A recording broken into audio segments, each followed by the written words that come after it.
Hello, hello, hello, folks. This is your humble reporter from Borderless Africa channel. Please subscribe and share so that next time we upload on some hot topics, you can have the opportunity to get an insight on some of these burning issues. Um, it's been a long time. I've been busy doing other things. But today I just want to come over here and give my insight on what is happening in Ghana. Ghana had made a special crossover, but it did not come simply because some ICIC pastor, Reverend Bishop, had predicted it. It all happened, the change happened because ordinary folks had kept a watchful eye on what might be rigging and swapping of ballot papers. Okay. What happened after that? The vice president, who was in a battle with a former president, considered and came to accept the election of incoming President Mahama, or the president-elect Mahama. It was a wonderful thing. But listening to Baumia, I was not surprised on what he was saying. Baumia is saying that there are lessons to be learned from what had happened to his party and the performance that they put through. But I can recall, just like yesterday, that when the NPP lose to Atam Mills, I think 2012, the MP for Asim, I think that is Ken Agyapong, came. I kind of like Ken, not for all the bad things. I kind of he has something about Ken that I like. Trust me, if he's guided very well, he can be a good leader. People have their opinion on this guy. If he can use his outbursts properly, he can be a good candidate than even Mahama or anybody in the NPP. But coming back to what he said, 2012, when they lose to Atam Mills, he said the same thing that Baumia is saying. Sometimes in the NPP circle, they copy each other without even giving a credit, so it's something that they do very well, because they have no original opinion or there's no originality to these people. So Ken was saying that in the wake of their loss, that it was their arrogance. Go and check it out. It was their arrogance and their, he used certain words that I don't want to use over here, that had caused them the election, that they're gonna learn from it. Okay, that they're gonna learn from it. The same way Baumia said it that this morning, that they're gonna learn from it. I said, these people you don't learn. You see, that is my worry. When Ken was on a show, I think his own TV show or somewhere, 2012, he seemed like somebody who was really, really repenting from all the bravado and all the things that, I was so shocked that he could say that they were so arrogant, and then it was their arrogance that had caused them to lose to Atam Mills, NDC. But Atam Mills came, Mahama came, and then they won again, and it seems like they never changed. It was, the whole arrogance have gone through different dimension on steroid. Okay, They never learned anything out of it. They became more and more arrogant.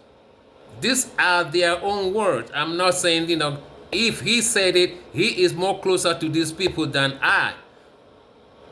Ken was more closer to these people, and Ken Agyapong all the time come on TV or radio or any microphone that is before him to lambaste his own people.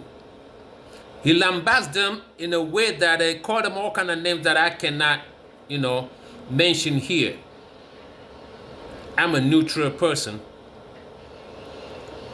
I want something good for the nation. And I see something in Ken, because right now we're looking for a person who can looking at our both parties, I don't see anybody that is radical enough in the NDC to take Ghana to where Ghana is supposed to be. And I don't see anybody in NPP radical enough to take Ghana to the next level from this colonial treaty. Okay, so we have to get away from the colonial treaty that we are managing as independence. We are not independent. We are not. We are managing colonial treaty. But who will take Ghana out of this colonial treaty that we are managing? Nana Akufo-Addo came and said the same thing, that he's going to take Ghana away from export of cocoa and raw material economy, colonial economy, to a new booming economy. He could not do it. He went to Switzerland thinking he's going to tell the Swiss people. They have invited him into the parliament. He was addressing them. I was thinking this guy is going to be blunt and tell them, you know what?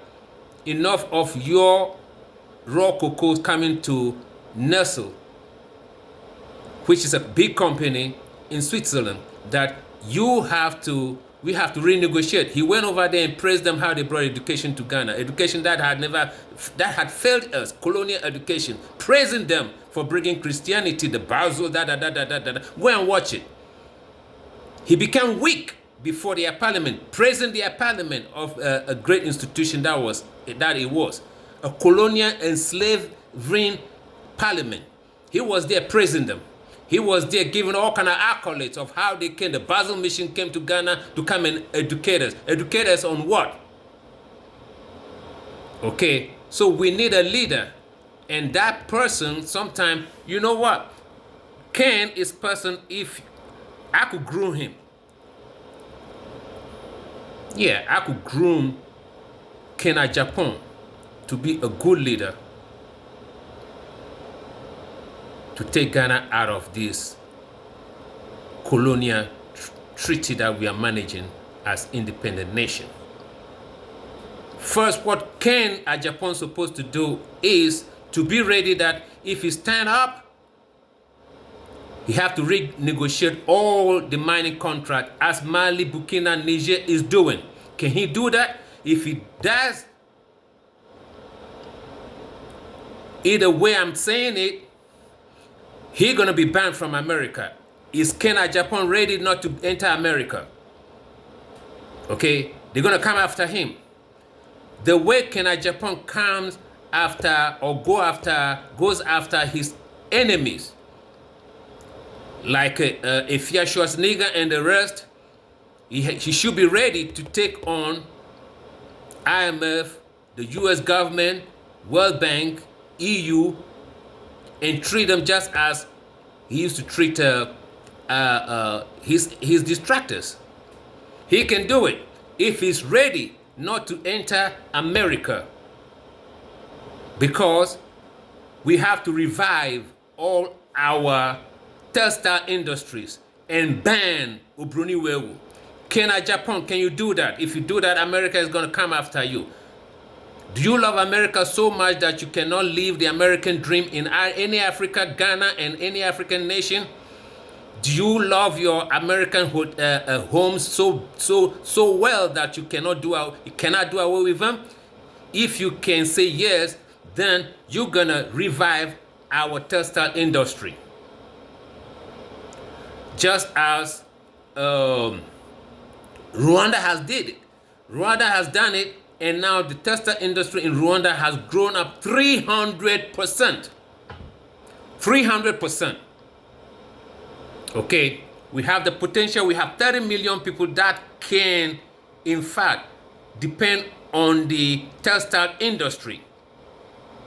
All our clothing, everything that we wear, we can produce them and make Akotes, Akosombo textile, Agyapong textile, GTP, and all that be thriving if we can be true to ourselves and do not set up saboteurs, Masonic Lodge saboteurs into all these factories to run it down and tell the whole Ghanaian that Ghana, the government cannot be in business or be a manufacturer. But China is being a manufacturer, a state enterprise is thriving alongside private enterprises in China, and China has a sovereign fund that we go and borrow. But we cannot create sovereign fund because we don't have no state enterprises that are thriving, because we put on all kinds of thievery. Secret order members running all these things down. When GT, Ghana Telecom, was running, we have over 3,000 ghost names that both NDC and NPP could not eradicate, because that is how they make money for both parties. But when Vodafone came, Vodafone was able to eradicate all that over 3,000 ghost names and started making profit. But they did not reinvest the profit into the country. Now they made so much money and sold the Vodafone. It was only today that I know that there's no more Vodafone. Today, the Vodafone has made so much profit and sold it million times over than the 5 billion that they give Kufuor. Whether they paid it all or they paid in installment. They probably paid in installment, making money from us and pay. It's like me buying a taxi from you, a car from you, make a work and pay. So Vodafone was work and pay from Ghanaians. They used Ghanaians' money to buy it for themselves and sold it to another company for more million times over. So Ken Agyapong, these are your to-do list. You can lead this nation with your bravado. There's something about it that I see, and I can coach you. I can coach you to do it right. I know you can put all the corrupt people in jail if you know your hand is clean. I know you could do that. I know you could even give a post to your brother when he becomes corrupt. You could put him in jail. I know you could do that. I know if I coach you right, I know you could do that. I want you to stand up after Mahama. Come out, we will support you if you are ready to take Ghana out of this colonial treaty called independence. We are not independent. Ghana is not independent. We are still managing the country on behalf of the British, the EU, and World Bank and IMF. We don't want to be truthful about it. We do not want, because we are not men enough. We know the harm that France is causing, but we could not audit it. We could not even alter it. We could not even make a pronouncement on the criminality of France until a woman came. A woman is the one who is, reporting on the crimes of France. It's a woman who is making the whole world know what France has been doing. France will take money from African nations and borrow it to us at a premium interest and keep the profit and not sharing it with our own brothers close to us. We are surrounded by Francophone nations, Cote d'Ivoire, Burkina, and Togo. The money that we borrow from France is our own money.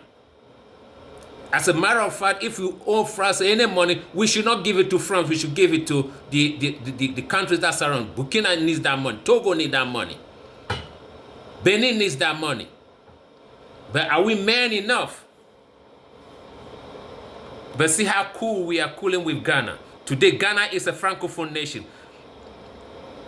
Our parliament decided that? Did we vote on that to take Ghana into Francophone nation? We did not vote on it. And you knew about that. Is that right? Is that the democracy we're looking for? You see?